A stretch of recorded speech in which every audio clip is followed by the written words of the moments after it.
Iran का रात गए इसराइल पर एक और बार। ईरानी मीडिया के मुताबिक तल अवीव और हाइफा पर ड्रोन और मिसाइल दाग दिए, 3 इसराइली मारे गए। गुज़श्ता रोज़ भी हाइफा, तल अवीव और दीगर शहरों पर बैलिस्टिक मिसाइल की बारिश की गई थी। ईरान ने हमलों से पहले इसराइली शहरियों को अबरानी ज़बान में तल अवीव छोड़ने की वार्निंग दी थी। ईरानी नेशनल सुप्रीम सिक्योरिटी काउंसिल ने कहा था कि आज रात तल अवीव का आसमान रोशन कर देंगे। इसराइल पर पहले से कहीं शदीद हमले किए जाएंगे। ईरान का चौथा इसराइली F-35 जंगी तैयारा गिराने का दावा। ईरानी मीडिया के मुताबिक तैयारा तब्रेज़ में गिराया गया। ईरानी हमलों में हलाक इसराइलियों की तादाद 24 हो गई, 600 ज़ख्मी हो चुके हैं। तल अवीव के करीब आके निफाती फ़ज़ाई अड्डे भी निशाना बना। ईरान ने मुसाद के लिए जासूसी के इल्ज़ाम में इस्माइल फ़िक्री नामी शख्स को फांसी दे दी। दर्जनों जासूस गिरफ्तार।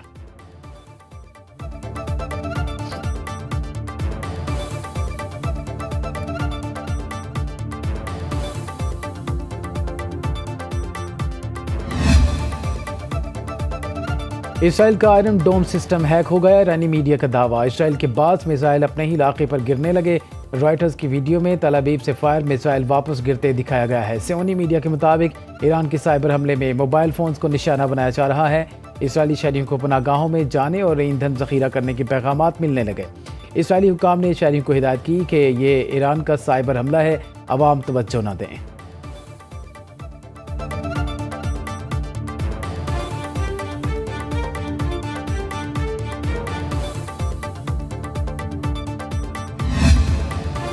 अमरीकी वज़ीर दिफा का मशरिक़ वस्ता में इजाफी दिफाई सलाहियतें तैनात करने का हुक्म। बयान में कहा कि अमरीकी फोर्सेस की हिफाजत हमारी अव्वलीन तरजीह। इजाफी तैनाती का मकसद खित्ते में दिफाई पोजीशन को बढ़ाना है। रिपोर्ट्स के मुताबिक अमरीका ने मिलिट्री रीफ्यूलिंग जहाज़ों की बड़ी तादाद मशरिक़ वस्ता भेज दी। अमरीकी तैयारा बरदार बहरी जहाज़ की नकलो हरकत भी जारी।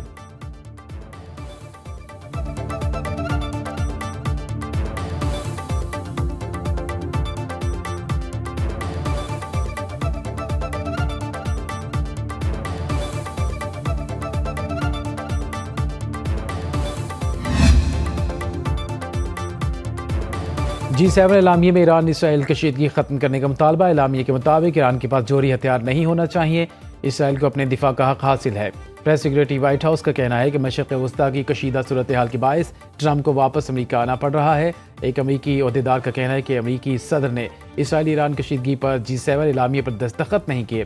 कनाडा में जारी G7 इजलास में भारतीय वज़ीर आज़म की शिरकत। कनाडा के मुख्तलिफ शहरों में मोदी के खिलाफ एहतजाजी रैलियाँ निकाली गईं।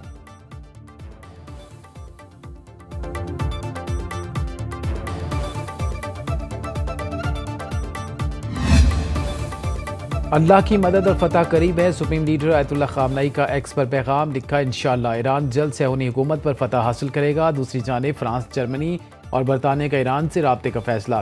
गैर मुल्की मीडिया के मुताबिक तीनों मुल्कों के वज़ीर ख़ारजा ईरानी हममनसब से टेलीफोन पर बात करेंगे।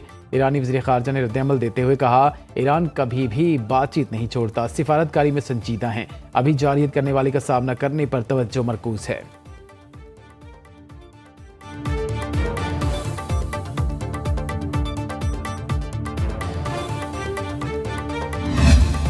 ईरान के पास 60 दिन थे लेकिन मुआहदा नहीं किया। ईरान को जल्द बात करनी चाहिए, इससे पहले कि बहुत देर हो जाए। इसराइल बहुत अच्छा काम कर रहा है, ईरान ये जंग जीत नहीं रहा। G7 इजलास के साइडलाइंस पर कैनेडियन वज़ीर आज़म मार्क कार्नी से मुलाकात के बाद अमरीकी सदर की मीडिया से गुफ्तगू। डोनाल्ड ट्रंप ने कहा, यह जंग दोनों ममालिक के लिए तकलीफ दह है, हमने हमेशा इसराइल की हिमायत की है। रूस G7 में होता तो इस वक्त दुनिया में कोई जंग ना होती। सहाफ़ी ने पूछा कि अमेरिका ईरान इसराइल जंग में मुदाखलत करेगा या नहीं। ट्रंप ने इस सवाल का जवाब नहीं दिया।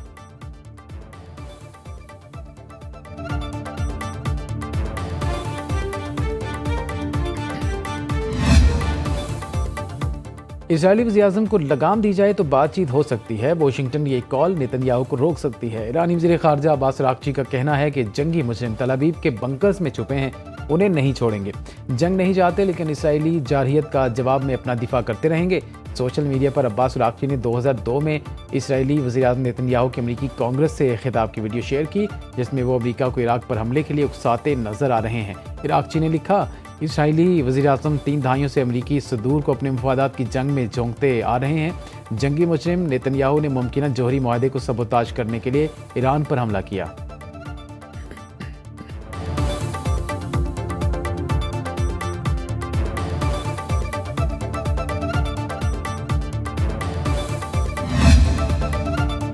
ईरान इसराइल के खिलाफ अपने हक़ दिफा के तहत कार्रवाइयाँ कर रहा है। रूसी नायब वज़ीर ख़ारजा सरगेई रियाबकोव की मीडिया से गुफ्तगू। कहा, ईरान की एटमी तनसीबात पर हमलों के मुमकिन ख़तरनाक नताइज सबके लिए वाज़ेह हैं। सबसे पहले ये इसराइल की जिम्मेदारी है कि वो तहम्मुल और समझदारी का मुज़ाहरा करे। हम ईरान और इसराइल से राब्ते में हैं और अमरीका से भी बात कर रहे हैं।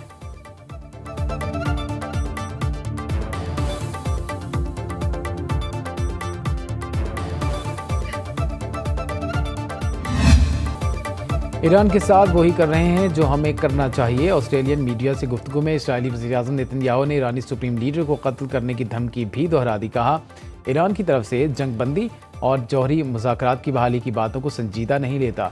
सेहूनी वज़ीर दिफा का कहना है कि इसराइल पर हमलों की कीमत ईरान के शहरी अदा करेंगे। इसराइली फ़ौजी कमांडरों ने भी ईरान की हालत गज़ा और लेबनान जैसी करने की धमकी दे दी।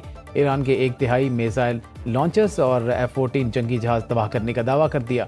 ईरानी वज़ारत ख़ारजा का कहना है कि दहशतगर्द इसराइली गज़ा की तरह ईरानी बच्चों का कत्लेआम कर रहा है। इसराइली हमलों में शहादतों की तादाद 224 हो गई, 90% आम ईरानी शामिल।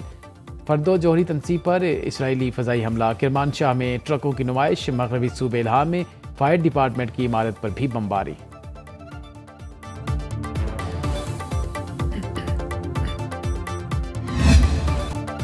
इसराइल का ईरानी सरकारी टीवी की इमारत पर मिसाइल हमला। बरह रास्त नशरियात के दौरान धमाके से स्टूडियो में धुआं भर जाने पर खातून एंकर सहर इमामी स्टूडियो छोड़कर चली गईं। कुछ देर बाद पुरअज़्म अंदाज में दोबारा स्टूडियो में वापस आईं और नशरियात का हिस्सा बन गई। सहर इमामी ने दोबारा नशरियात शुरू करते हुए कहा कि इसराइल का निशाना सिर्फ एक इमारत नहीं बल्कि हक और सच की आवाज़ थी। दुश्मन आवाज़ दबाने की जितनी भी कोशिश करे, सच बोलने वाले कभी पीछे नहीं हटते। ईरानी सरकारी टीवी ने अबरानी ज़बान में तल अबीब के शहरियों को शहर छोड़ने की वार्निंग दी थी। सेहूनी हुकूमत ने गैर मुल्की मीडिया को इसराइल में हमलों की कवरेज से भी रोक दिया। अल जज़ीरा की जानिब से हाइफा और प्लांट की तबाही के मनासिर लाइव दिखाने पर पाबंदी लगा दी।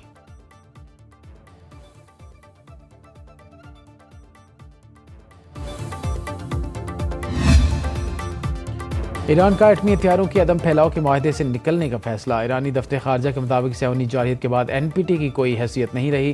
फैसले के पार्लियामेंट से मंजूरी ली जाएगी, जिसके बाद ईरान भी आलमी शराइत पूरी करने का पाबंद नहीं रहेगा। तर्जुमान ने कहा, हालत जंग में एटमी प्रोग्राम के हवाले से मुज़ाकरात नहीं करेंगे। ईरान ने सालिस कतर और ओमान को बाज़ाब्ता आगाह कर दिया।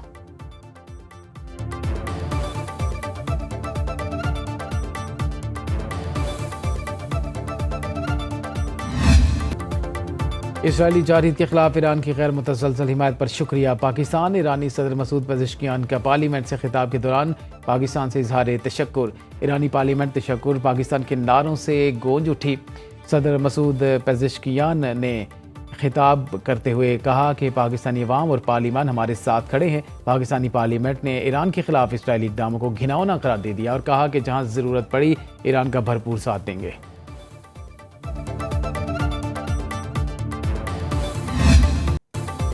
ईरान पर हमला करना कौन सी इंसानियत है? ईरान के साथ खड़े थे और खड़े रहेंगे। नवाज शरीफ की लंदन में मीडिया से गुफ्तगू।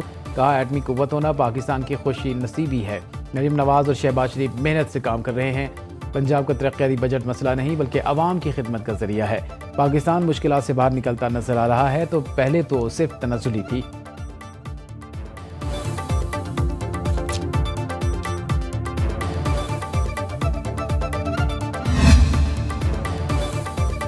वज़ीर-ए-आज़म से ईरानी सफ़ीर रज़ा अमीर मुक़द्दम की मुलाकात। शहबाज शरीफ के ईरान पर इसराइली जारहियत की शदीद मज़म्मत। इसराइली हमलों में मासूम ईरानी शहरियों की शहादत पर ताज़ियत और यकजहती का इज़हार। शहबाज शरीफ ने ईरानी सदर से टेलीफोनिक गुफ्तगू का हवाला देते हुए कहा, पाकिस्तान ने अक़वाम मुत्तहिदा की सलामती कौंसिल में ईरान की हिमायत की। इसराइली हमले अक़वाम मुत्तहिदा के चार्टर और बैनुल-अक़वामी क़वानीन की खिलाफ वर्जी हैं। इस्लामाबाद में international maritime expo and conference से खिताब करते हुए शहबाज शरीफ ने कहा, पाक बहरिया कौमी दिफा का अहम सतून है। मुल्क की तरक्की के लिए ब्लू इकॉनमी को फ़रोग़ देना होगा।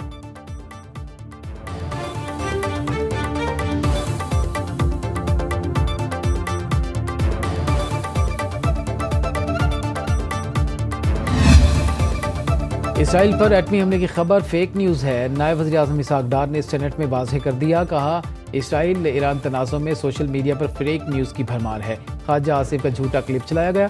ईरान पर हमले के जवाब में पाकिस्तान के इसराइल पर एटमी हमले की झूठी खबर बरतानवी अखबार डेली मेल ने भी शाया कर दी। पाकिस्तान का एटमी प्रोग्राम अपने तहफ़्फ़ुज़ के लिए है। पाकिस्तान की तरफ मैली आंख से देखने वालों की आंखें निकाल देंगे। दुनिया ने देखा हमने खुद से बड़े दुश्मन को जवाब दिया।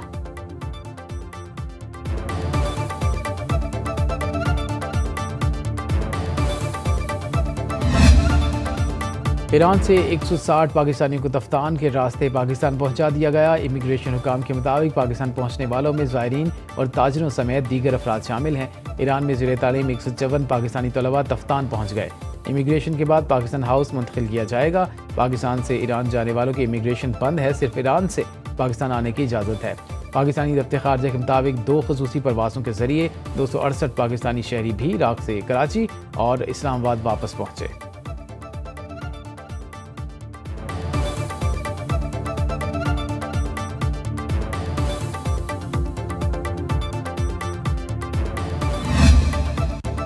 ईरान इसराइल जंग के असरात खाम तेल की कीमत $73 से तजावज़ कर गई। आलमी मार्केट में ऑयल की फ्यूचर ट्रेडिंग में तातुल आ गया। एक बैरल खाम तेल $5 महंगा $73.07 में ट्रेडिंग जारी। दूसरी जानिब यूरोप की स्टॉक्स मार्केट्स में तेज़ी रही।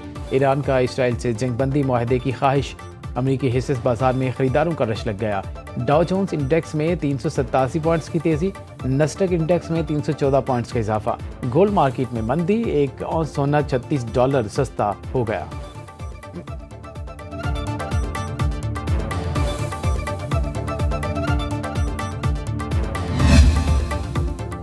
पंजाब का 53 खरब रुपए से ज़ायद का टैक्स फ्री बजट पेश। सरकारी मुलाजमीन की तनख्वाहों में 10%, पेंशन में 5% इजाफे की तजवीज़। कम अज़ कम माहाना उजरत 37,000 से बढ़ाकर 40,000 रुपये करने की तजवीज़। वेस्ट मैनेजमेंट के लिए 150 अरब मुख्तस। लाहौर से रावलपिंडी हाई स्पीड रेल की फिजिबिलिटी के लिए 1 अरब रुपये मुख्तस। और रावलपिंडी से मरी तक टूरिस्ट ग्लास ट्रेन मंसूबे की फिजिबिलिटी के लिए 1 अरब रुपये मुख्तस। एयर पंजाब मंसूबे के लिए फिजिबिलिटी के लिए 1 अरब रुपये मुख्तस कर दिए गए। अपोजिशन के शोर शराबे में मुज्तबा शुजाउर रहमान ने बजट पेश किया।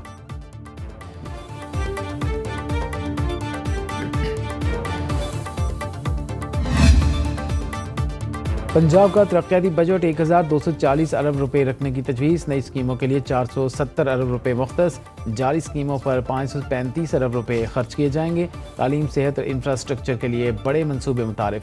स्कूल एजुकेशन के लिए 100 अरब रुपए मुख्तस। स्पेशलाइज्ड हेल्थ और मेडिकल एजुकेशन पर 95 अरब रुपए खर्च होंगे। सड़कों की तामीर और मरम्मत पर 120 अरब रुपए रखने की तजवीज़। ज़राअत के लिए 80 अरब रुपए मुख्तस। वज़ीर आला पंजाब मरीम नवाज कहती हैं, बेहतरीन टैक्स फ्री बजट दिया, सिद्क़ के दिल से अवाम की खिदमत करना चाहते हैं।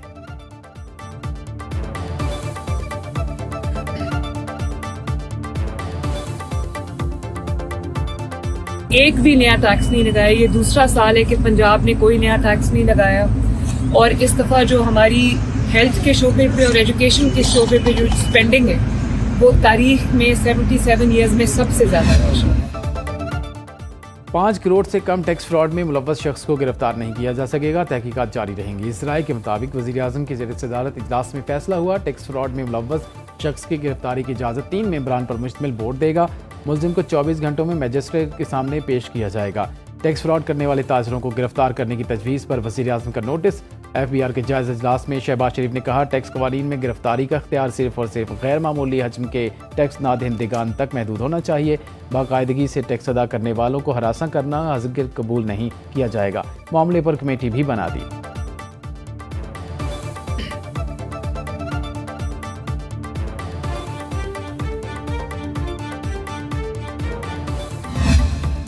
नॉन फाइलर्स जायदाद की खरीदारी नहीं कर सकेंगे। वज़ीर ममलिकत ख़जाना बिलाल असर कियानी ने कहा कि मुतवस्सित तबके को 1 करोड़ रुपए तक की जायदाद खरीदारी की इजाज़त होगी। खरीदारी से कबल 1 करोड़ रुपए को डिक्लेयर करना होगा। नवीद कमर की ज़ेर सदारत कौमी असम्बली का कायमा कमेटी ख़जाना का इजलास। चेयरमैन FPR राशिद लंगड़ियाल की ब्रीफिंग। कहा, IMF ने गैर मुनाफा बख्श इदारों को मुकम्मल टैक्स इस्तिस्ना देने की मुखालिफत कर दी। गैर मुनाफा बख्श इदारों को रिलीफ लेने के लिए टैक्स गोशवारी जमा करवाने होंगे। जो इदारे 100% शराइत पूरा करेंगे उनको 100% टैक्स क्रेडिट मिलेगा। अरकान ने तजवीज़ की हिमायत कर दी।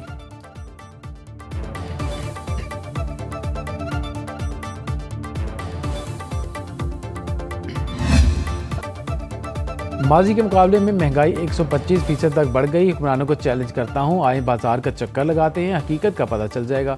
Opposition leader Omar Ayub Khan press conference में बोले, हुकूमत ज़मीनी हक़ाइक़ को नज़रअंदाज करके अपनी मर्जी के माशी सर्वे जारी कर रही है। कपास और दीगर ज़रूरी अजनास की पैदावार में कमी हुई, गधे 1 लाख तक बढ़ गए।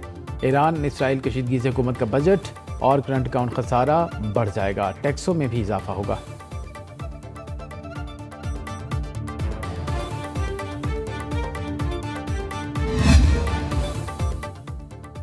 कौमी असम्बली इजलास में बजट पर बहस के दौरान अरकान में गर्मा गर्मी। हुकूमती अरकान का बजट को बेहतरीन करार देते हुए पॉलिसियों का दिफा। अपोजिशन अरकान के बजट के इज़ाद-ओ-शुमार पर कड़ी तनकीद। पीपी के अब्दुल कादिर पटेल की नॉन फाइलर्स पर नई पाबंदियों की मुखालिफत। तंज़िया अंदाज में कहा, नॉन फाइलर्स समोसे खरीदेंगे तो साथ चटनी नहीं मिलेगी। उन लैंड रेवेन्यू के अफसरान को कारोबारी अफराद को गिरफ्तार करने के इख्तियारात देना कहाँ की दानिशमंदी है। कारोबारी अफराद को हिरासत करने का नया रास्ता खोल दिया गया। हुकूमत जान ले, पीपल्स पार्टी अवाम और मुल्की मफाद के खिलाफ किसी चीज़ को सपोर्ट नहीं करेगी। नून लीग के अंजुम अकील ने सोलर पैनल्स पर लगा 18% टैक्स वापस लेने का मुतालबा कर दिया।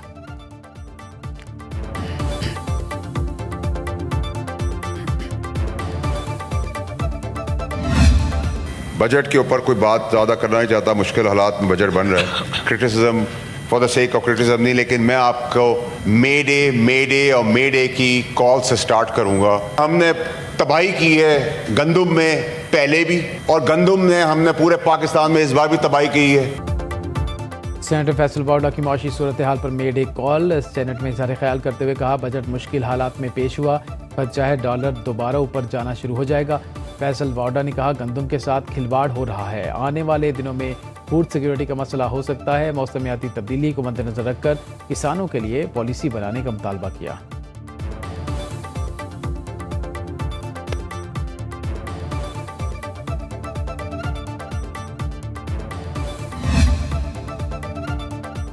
डेढ़ माह के लिए मालियाती पॉलिसी का ऐलान। शरह सूद 11% पर बरकरार। स्टेट बैंक का कहना है कि बजट में नए टैक्सेस से महंगाई बढ़ने का खदशा है। दूसरी तरफ तिजारती खसारा कंट्रोल में नहीं आ रहा। खित्ते की जोग्राफियाई और सिक्योरिटी सूरत हाल के बायस बरामदात में कमी आई है। इम्पोर्ट भी मुसलसल बढ़ रहा है, जो एक तशवीशनाक बात है। आलमी मार्केट में खाम तेल और अजनास की कीमतें बढ़ने से अफरात ज़र को चैलेंजेस दरपेश हैं। मईशत के इस्तेहकाम और माली खुद मुख्तारी के लिए शरह सूद में फ़िलहाल कोई रद्दोबदल नहीं किया गया।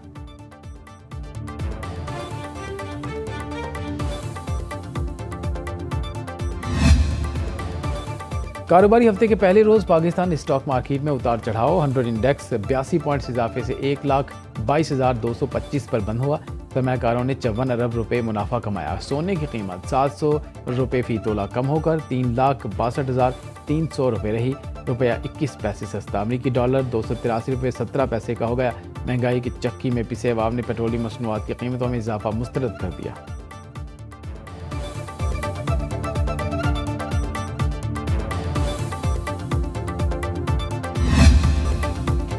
सुप्रीम कोर्ट में पीटीआई मखसूस नशिस्तें। नजरसानी केस में दिलचस्प जुमलों का तबादला। जस्टिस हासिम काकड़ ने रिमार्क्स दिए, अगर इनका तबसरा दिल पर लिया गया तो वो इसे वापस लेते हैं। सुन्नी इत्तेहाद के वकील फैसल सिद्दीकी ने मुस्कुराते हुए कहा, मेरी बीवी ने भी सुन लिया, इसने डांटा क्या कर रहे हो। जस्टिस जमाल मंदोखेल ने हंसते हुए कहा, तो फिर आपने जस्टिस काकड़ की बात तो ना मानी।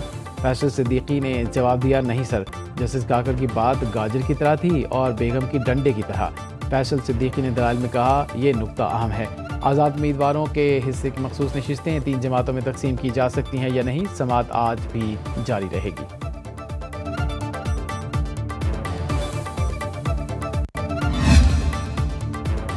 बानी पीटीआई का पॉलीग्राफिक टेस्ट इनकार। ट्रायल से बचने की कोशिश है। 2 मौके दिए हैं, तीसरा मौका नहीं मिलेगा। लाहौर की इंसदादी दहशतगर्दी की अदालत ने बानी का पॉलीग्राफिक फोटोग्रामेटिक टेस्ट करवाने की दरख्वास्त का तहरीरी फैसला जारी कर दिया। अदालत ने कहा कि आम मुल्जिम के पास टेस्ट करवाने से इनकार करने का चांस नहीं होता। मुल्जिम बानी पीटीआई ने जिद की वजह से न सिर्फ टेस्ट करवाने से इनकार किया बल्कि तफ्तीशी टीम से भी नहीं मिला। अदालत ये समझने से कासिर है कि तफ्तीश किस तरह मुकम्मल की जाएगी।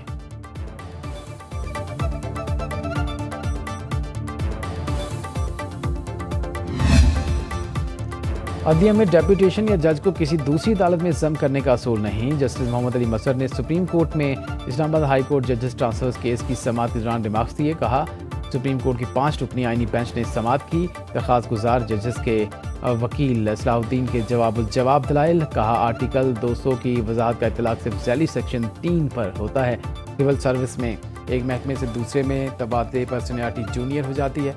एडवोकेट जनरल पंजाब अमजद परवेज ने मुतफर्रिक दरख्वास्त दायर कर दी। केस आज भी सुना जाएगा।